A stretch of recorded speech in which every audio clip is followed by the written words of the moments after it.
tree fields. We are about ready to cut one of our Fraser fir Christmas trees for a customer that wants a particular size that we happen to be out of. So this is a fortunate occurrence. I'm not, what, can they see that? Yes, I Okay, can.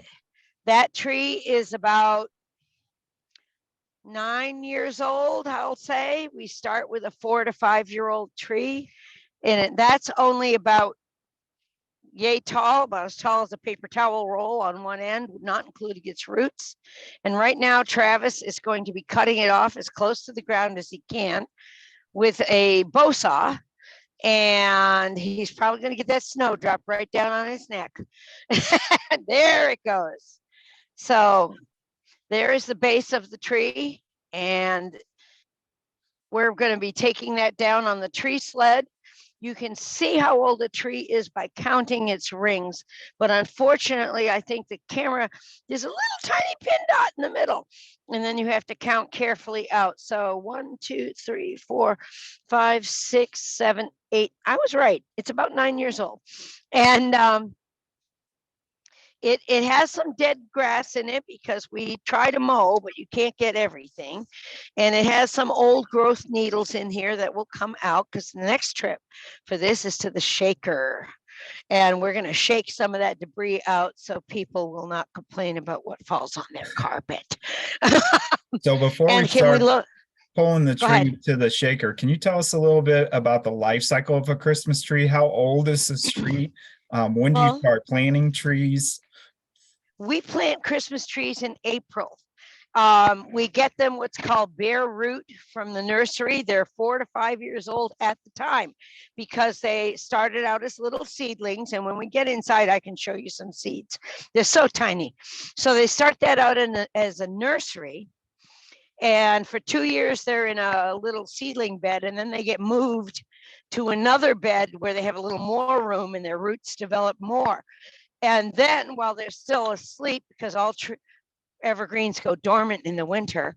So in late winter, they dig them up again, shake the dirt off their roots, stick them in a box, and ship them to the people who are going to plant them in the field.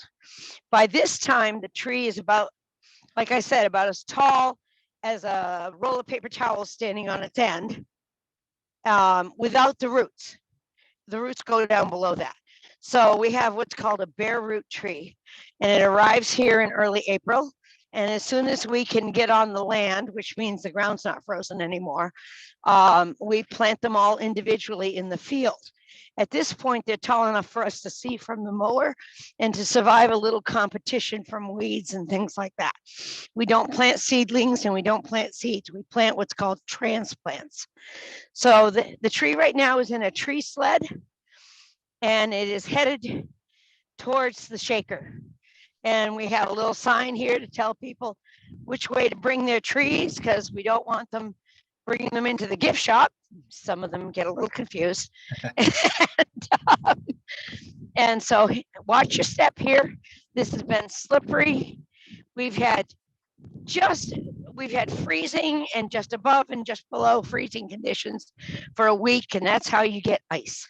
So we want to be very careful here that we don't fall on our tuchuses as we go around the barn. So as we're following Miss Polly to the shaker, if any of our participating classrooms have any questions they would like to ask Miss Polly, you can put that in our Q&A. So Miss Polly, about how old are the trees when you decide to cut them? It depends on the height. Trees are a lot like kids. They all grow at different rates. 7-year-old that's ready to go, and there might be a 10-year-old that hasn't quite gotten its height yet. So it all depends on the height, and it all depends on what the customer wants. If the customer is only looking for a 6-foot tree, that's a tree they cut. If they're looking for a 10-foot tree or a 9-foot tree, like the one that we just loaded out for a friend a little while ago, then it'll take quite a bit longer, and it just depends on the tree. It's not cookie cutter. This is nature. Different things grow at different times and at different rates, and they can be standing right next to each other when they do it. So like we said, this tree is about 8 or 9 years old, and here's the shaker. And that's the fun part. The frozen, it gets most of the dead needles out if there are any, and it does not get all the snow because some of that's frozen on. It's cold here today. Perfect. So there's the shaker, and now we're going to go to the bit. Oh, we got to drill this tree. We have a particular type of stand that has a pin in it to hold the tree up. I can show you that later. It's a peculiar, it's not a stand you get in normal stores, but it makes it very easy to stand the tree. This tree is going to a specific customer, so we already know she's got a drilled stand. So the drill bit comes up from the bottom and drills the absolute perfect hole that fits that stand. And it will stand up straight. And here's the pin right here. The stand has this kind of pin in the bottom, and the tree sits right on that. And that's all she has to do. No squirreling in the sides, no putting in screws. It makes life simpler for a lot of people who that's the part of the putting the tree up that causes arguments as to whether the tree is straight or not. Do we want to get on the other side of the baler? Here, this is the fun part. He's going to take off some of the lower branches that might get in the way. Let her see the hole in the bottom. That's fun. There's a hole in the bottom. That's where this goes in, just like that. And now, take this measuring stick off here.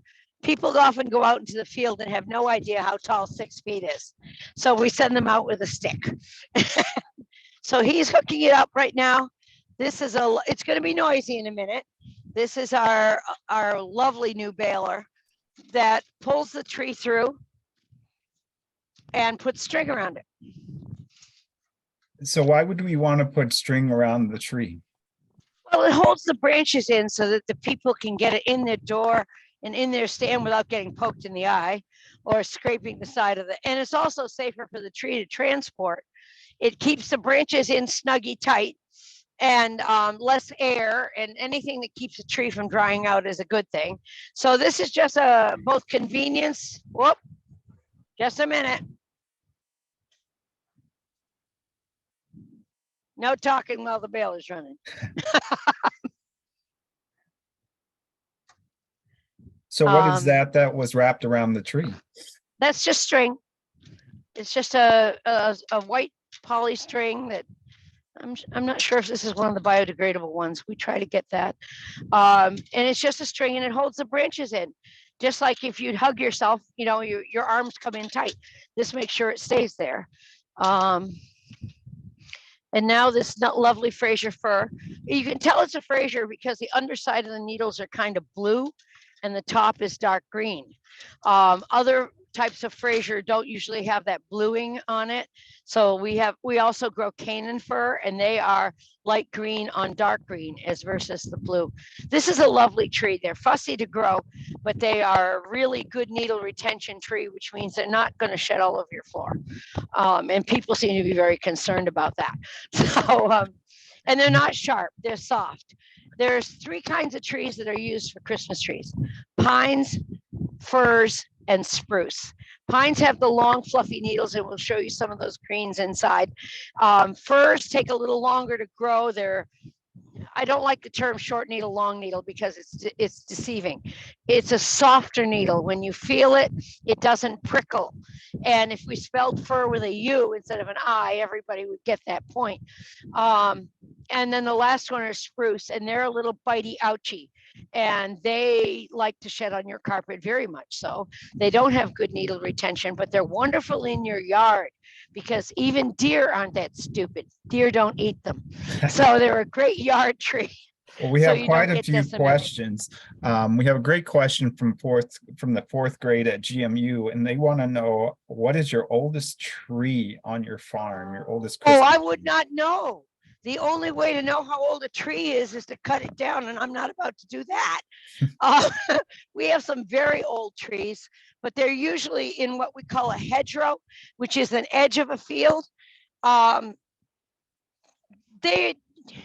We try to get a Christmas tree out at the most 14 feet.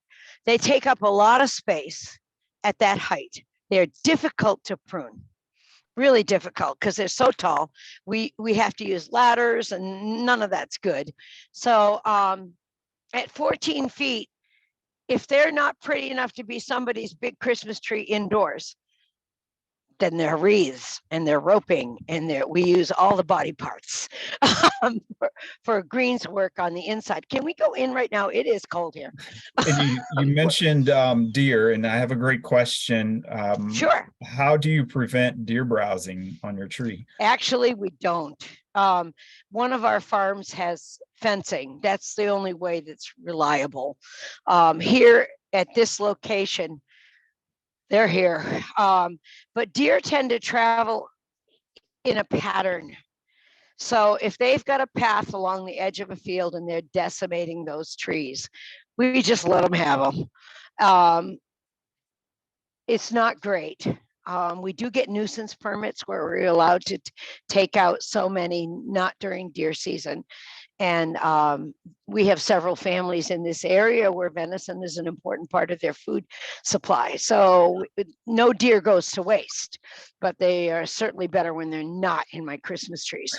So in Mrs. House, and to be honest with you, firs are tasty to deer. They won't touch a spruce, but they do love a good fir.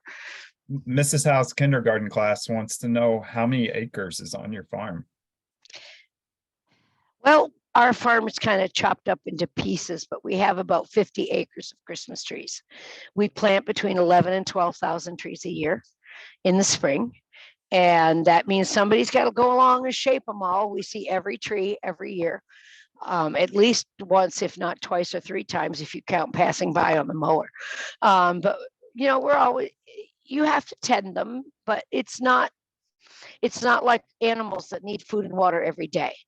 You can go away for a weekend and the trees won't care. And nobody calls you at 2 a.m. and says your trees are out. So do you know how ahead. many trees you harvest in a season on average? Some of them we sell retail, right, which is direct to our customers. And some of them we put on big trucks and send other places. I think we're around 6,000. Half and half. That's pretty amazing. So do you just, a great question is, is your season just in the winter, or are there other things that you have to do through the year to maintain your farm? Oh no, there's something to do almost any season, although January to March there isn't. So April we plant, and as soon as the weeds start getting out of control, we have to start mowing or dealing with that somehow. Early June to late June is a season we call deconing. Not every tree grower does this, but fir cones are not what you think of as pine cones. They don't hang down and look pretty. They stand upright on the branch and they make an ugly naked branch. So while they're little and growing and they're still very green and juicy, you can flick them off with your finger. So we have to go through in June and decone them so you don't have a naked, ugly branch when it comes time to actually harvest that tree. And of course, it's always the pretty ones that do this.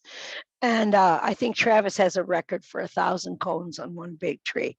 3,000 cones? I was corrected. 3,000 cones on one single tree. So needless to say, this is a tedious, sticky job because it's very sticky and sappy. And then about the second week in July, they start shearing, which is a matter of shaping the tree to look like a Christmas tree. Branches going way out there, no, that's got to come off, And if there's somebody decides they want a double top, no. So they shear all the trees. The little ones don't need much correction, but we do stop them from bolting up too much in one year, because then that'll make a big gap. But other than that, that goes on until probably the first week of August. And that's when we know how, more or less, how many trees we've got for sale that year. And we get our wholesale orders together to decide. We have 3 tree farms, and it's the other 2 tree farms that do most of the wholesale work, because this is where people come to do choose and cut. So when you ask me what size tree do we sell, I said it depends on what they pick. We had anywhere, like yesterday, we sold anywhere from 4 feet tall to 12 and a half, no, 13 and a half. That one required a tractor and a loader and 2 people to get that big boy out of the field. And then it went home to a house that must have a gigantic foyer. I don't even want to know. So I'm noticing this beautiful space behind you, and Christmas tree harvesting is, there's a lot of memories that are involved for families. Yes. So what is this space behind you? What might you use this Well, for? actually, this is where they come in and get hot chocolate and coffee and tea, and they sit and they chit chat, and they might go in the gift shop and buy some gifts, or they watch. This is our work area over here. And right now Ed is starting, he's got an order for a gigantic wreath that he's got to make today. And Travis is going out the door with a bundle of bows that I made for him because we have another site in the town of Manlius, in town, where we sell trees, and he needed bows for his wreath. So I made him those bows last night. But Ed is getting ready to make a wreath because we had a special order for a big wreath. There's a ring on the table right now. But this space here is where people get to watch our wreath makers and our roping or garland makers, and the people doing door swags and making kissing balls. This is a kissing ball, very tedious job. But we make a lot of them. I think we're close to 100 this year. Yep. And it all starts with this styrofoam ball in the middle and the hook. And it's got a little cross piece at the bottom to keep that hook from pulling through styrofoam. And this is the wire that this little tail ribbon is going to go on. So we start with this is the skeleton, and this is the finished product. You take little branches and you stab them in, and it takes a long time. We have a lovely bunch of people. Some of them are retirees, some of them are high school kids that come in, and they come in and say, what are we making today? And when I say kissing balls, they all go, So to Because- make your because kissing it- balls, do you take little Yes. trees and cut them? How do you get your branches? No, well, this is the roping table, but it's not too far off. Smaller pieces than this and thinner pieces. We'll cut it down to about here. And then they all get stabbed in one by one to the kissing ball, to the center. And that's how we fill it up. So we have to cut, see all these branches in this pile. Ed is doing the basic job called cutting, and he's taking out the branches he can use for his wreath that look pretty. We throw out the ones that are bad colored or don't have enough needles on them, or weirdly shaped, like the one he just chucked in the bin. And then he will put them together on the clamp ring that's right behind the camera right now. He's just getting started on a wreath. So that's what we do with the smaller. We have to cut it all up into small pieces. If you can get somebody here that does cutting for you, it's wonderful. But most of us do our own cutting, because it also depends on what you're making. He's making a big wreath, so he can take big pieces. If I were doing roping, I'd have the pieces like we showed you earlier on the table. This is white pine. I remember I told you I'd show you a long needle. This is white pine. Those are the branches back there from off the tree. So we take them off the tree, we bring them in here, and then we cut them up again. So it's a giant cutting station in here. This place is heated. And so if you're going to be working all day, it's really nice not to be out in the cold. And the hot chocolate is right over there. So we're all happy and we can have lunch. But we are past the season for making. Usually by the 15th, or we start looking at what we've got for supply, and then we're done. So this is a special order wreath. Otherwise, we wouldn't be making wreaths today either. Except I need one for my house, so maybe I would. And Ed is just starting to make this very big wreath on our all of these little clamps. When he steps up, he's getting right to the point where he's going to put another bunch in, and he's going to step on it, and these little bars are going to go folding right up and over that bundle of greens he just slammed in there. And he's going to do that for every one of these stations around this wreath. It's going to be a very heavy, very big wreath when he's done. And it's going to be gorgeous. But we sold all our big ones, and somebody absolutely was surprised and wanted another one. And yes, we've got the greens and we can make him another one. So that's his job today, is to make a big wreath for you, not just for you, but for somebody else. So there's a lot of handwork involved in this too. And you might see a lot of little dried material and oddments and ribbon and decorations for when we decorate wreaths hanging around here. It's kind of a mess, but this is what happens when you're working and you're sorting out and looking for something and somebody didn't put away something. And so this ribbon and dried stuff and berries and cones and things all over the place. We do both white cones and natural cones. This is these are pine cones. They're not from a fir. So these look pretty, but they look prettier. Well, let me move that.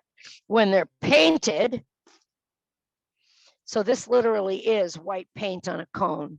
And everybody loves, we need to paint some cone days because it's really kind of fun. And it's very messy. And it's one of those days where we cover a picnic table in plastic wrap and we put on gloves and we paint cones on it. So there are some fun things to do that will not get the same reaction as kissing balls. So as he's about to do another piece on the wreath, can Yes. we see how he's clamping that? Is that all right? Here we go, real automatic? close. There's the and he's stepping on that to push this closed. And as those little jaws there's a foot pedal underneath that he's stepping on. It's his foot that's closing him onto that.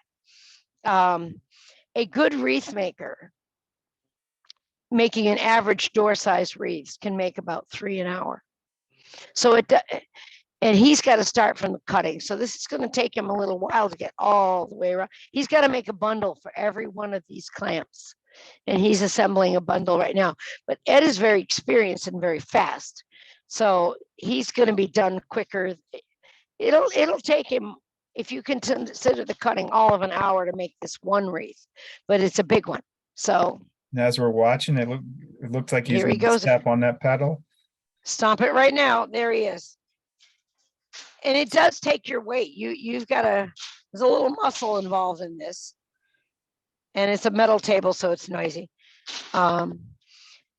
This is what's called a bypass, because these two won't hit each other. They'll go past each other to close that. I don't know if you can see in there.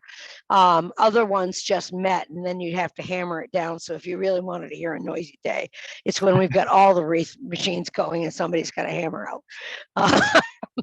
So Miss Miller's class wants to know how long it takes to make a kissing ball and why are they called kissing balls? I have no idea why they're called kissing balls. I think because they used to hang mistletoe from them. And if you know anything about mistletoe, there's some rumor that if you end up under the mistletoe, you have to kiss the person you're with. So I don't know why they're called that, but it depends on who's making the kissing ball. Everything is dependent. I would rather have somebody who makes a pretty kissing ball take a little longer than someone who can slap together something that isn't even in 20 minutes. So it takes a good half an hour to 45 minutes to make a kissing ball. Ed. Less than that, half an hour anyway. Half an hour. If they have to start from the cutting stage where it's a big branch, that'll take longer. A lot of times we'll just stand here and cut a box full of kissing ball of greens. And then the next person in comes in and goes, oh, look, somebody did all my cutting for me. And that's a joy. We had one teenager once who didn't want to make wreaths, but he learned how to cut. And oh my God, when Rob was in cutting, it was always great because there's a lot of things to do that can be taught relatively quickly. And to be honest, some of these girls will be the high school girls will be making wreaths all their lives. It's extra income. They can pick it up after hours or on weekends. If you walk into any Christmas tree farm and say, I'm a wreath maker, do you have work? The answer is right here. and some farms do not make any wreaths whatsoever.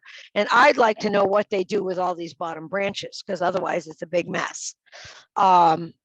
We are taking something that is discarded, At this time of year, these are the bottom branches that nobody wanted off the bottom of their tree.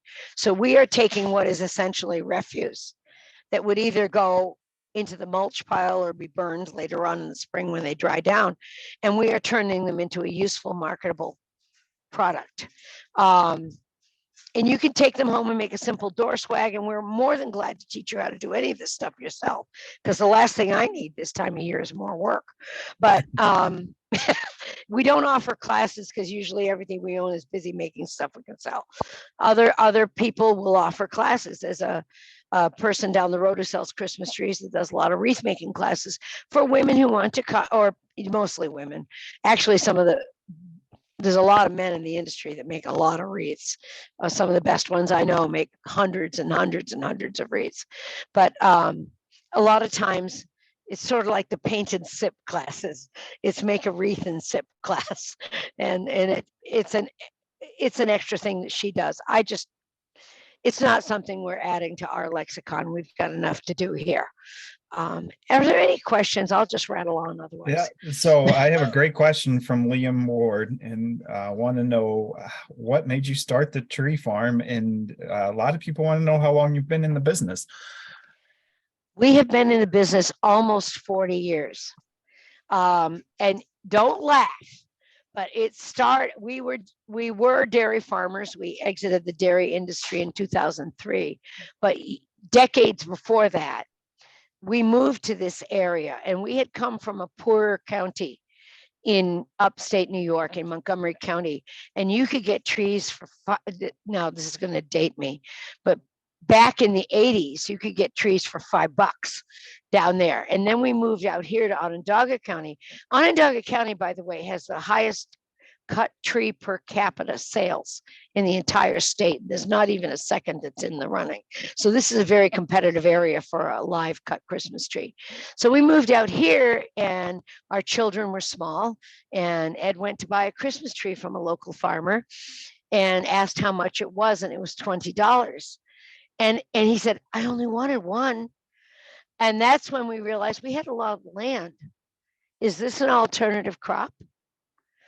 And we started looking into it. And back in the days before the internet, the only way you could get information like this was through the New York Christmas Tree Growers Association or Cooperative Extension, but this is kind of a niche market. They didn't have a lot. So we joined the New York Christmas Tree Growers Association all those years ago. And everybody, wonderful people, they will tell you everything. I have never seen an industry so willing to spill all the secrets, because really our problem isn't more Christmas tree growers. Our problem is the artificial tree. So we're all in this together. We all help each other out. I've run out of baling string or this and that. If you can't get it in time, we've had I taught one of my closest competitors. I taught his kids how to make wreaths and green. I taught him how to make wreaths. I taught him how to make roping. Doesn't matter.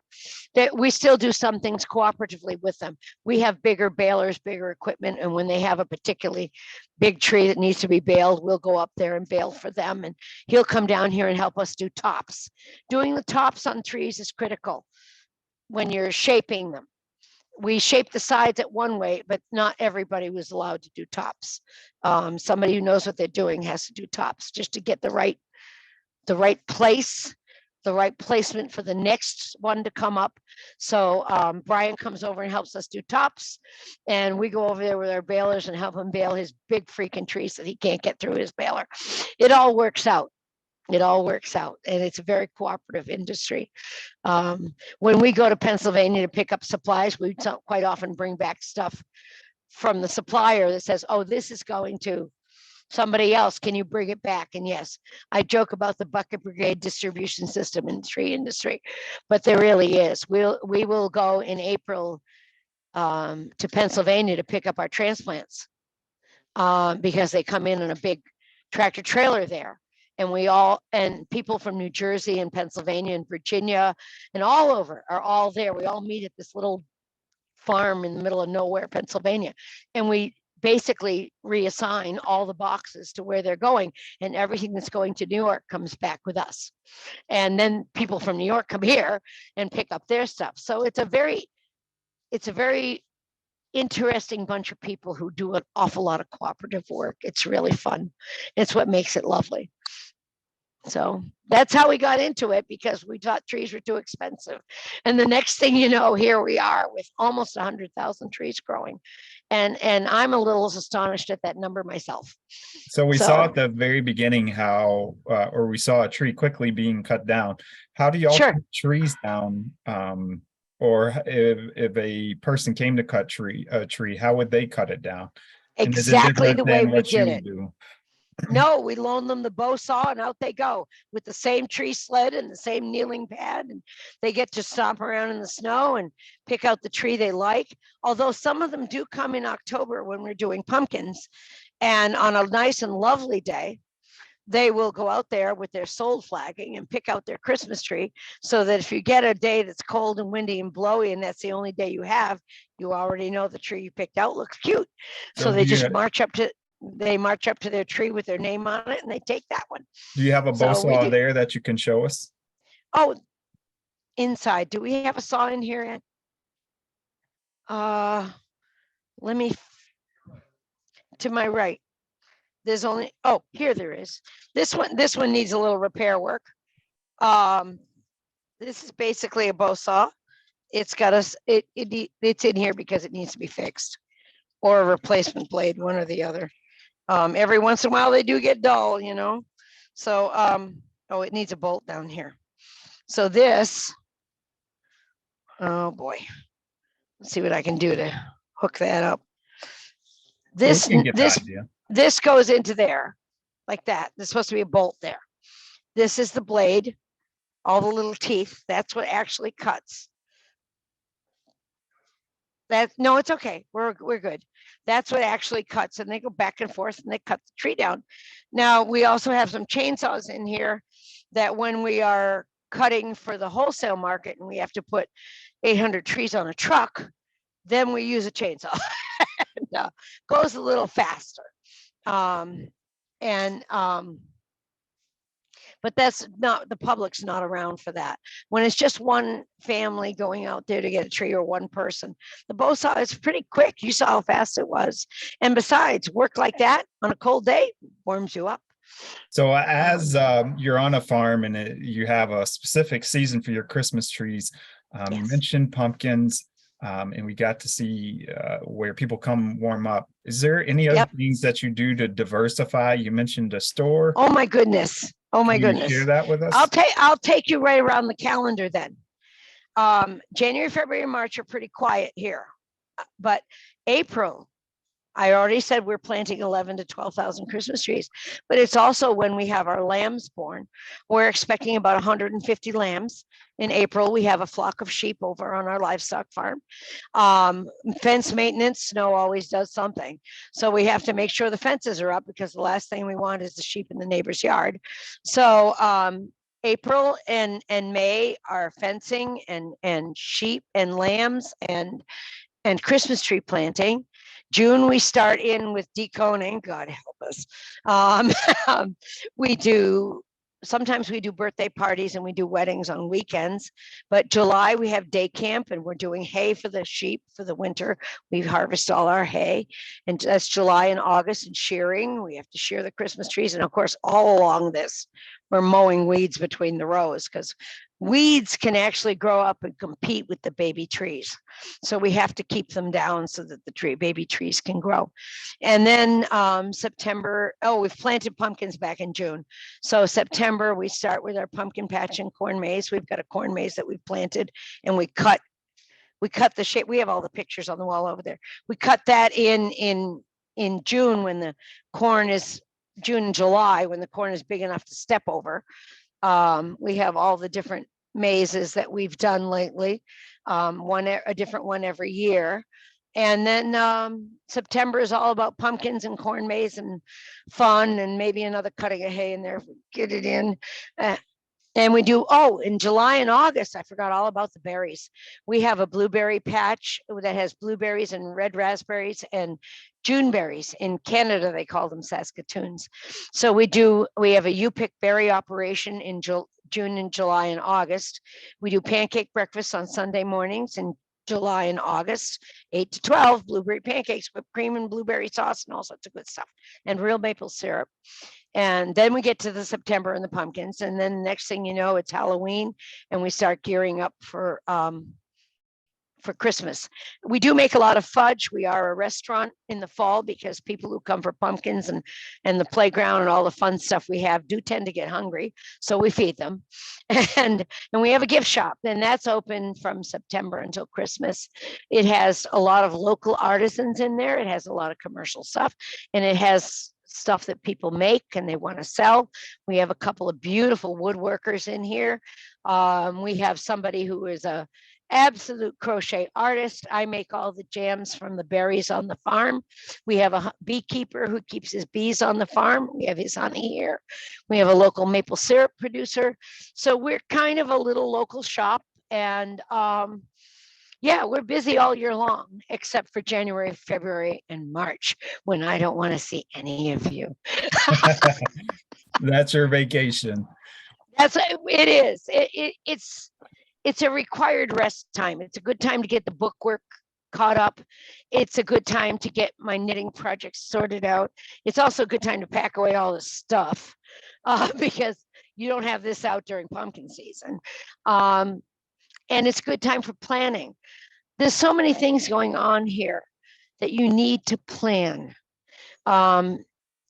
We do a Santa expedition, and we do a big which the last night was last night. We do 12 nights of that. We do a big craft show the weekend after Halloween, and all of these things take planning. And there's rules and regulations for the restaurant part of it. And oh, I forgot about day camp. My daughter-in-law does day camp for 5 weeks in the summer. We have 50 kids a day. It's a hoot, Monday through Friday. Thank God I don't do that. If we ever came to your to Springside Farm to cut our trees, we could come in, get warm, get some hot chocolate, maybe some popcorn and fudge. And yes, we do make kettle corn. You're absolutely correct. I forgot about that. We also have alpacas and fiber goats, mohair and angora. And so I do it we share in the spring. So at some point in all of this, I have to fit sorting out the fleeces and getting them to the mill. We have our own socks made. Is this our last pair? Oh my God. It's our last pair of socks. We're waiting for another bunch to come back from the mill, but that's a process. And we have our own yarns made. So I joke that we're hoof to fabric around here, and that's the sideline.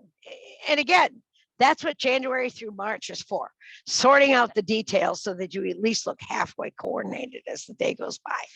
Well, Miss Polly, we definitely want to thank you and Mr. Ed so much for having us on the Christmas Tree Farm. It sounds like you have a million things going on. It was awesome to see how you upcycle things that would be wasted.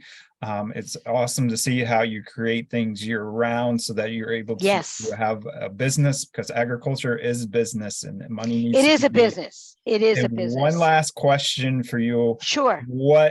When you put a tree in your house, what type of tree do you go for? That's a loaded question. I do not like the traditional perfect tree. It's probably either going to be a Fraser or a Canaan fir, but I like the ones that have had trouble figuring out how to be perfect. I like holes in my tree. I like skinny and funky. And this year, though, I have to admit, you're going to love this. I was so busy, and we have been flamingly busy this year, that even though my husband knows exactly what kind of tree I like, and he actually knows where it's standing, we never got around to cutting it. So this is my tree this year. You're going to love this. This is my tree this year. This is what's called stump culture. When somebody cuts a tree down and doesn't cut all the branches off, sometimes the little branches decide to become trees on their own. And so this year, I don't know where the original tree came from. So this year they took this one off as a little tabletop. But this mess was left. And Travis, who you saw earlier, saw it in the field when they were cutting for wholesale and went, my mom is going to love that. And he cut the whole thing off at ground level. And you can see I've got it in water. This has been in here. It's got its own little water like you do in the bottom of any tree stand. And it has been in here since Thanksgiving. Well, we And this is love my it. tree. We I love it. I and thought it it is was a cute. perfect tree. And we want to thank It's you my so much. tabletop. We want to thank you so much. Thank you again for having us. And we hope that Thank you. as well as all of our classrooms out there, have a wonderful holiday season. Yes, and take some time to rest too, because don't make yourself crazy. It isn't worth it. And have a happy holiday. Thank you. And Merry Christmas Thank and you. happy holidays to you too. And happy Hanukkah to all those celebrating Hanukkah. It's the holiday season. Bye now. Bye now.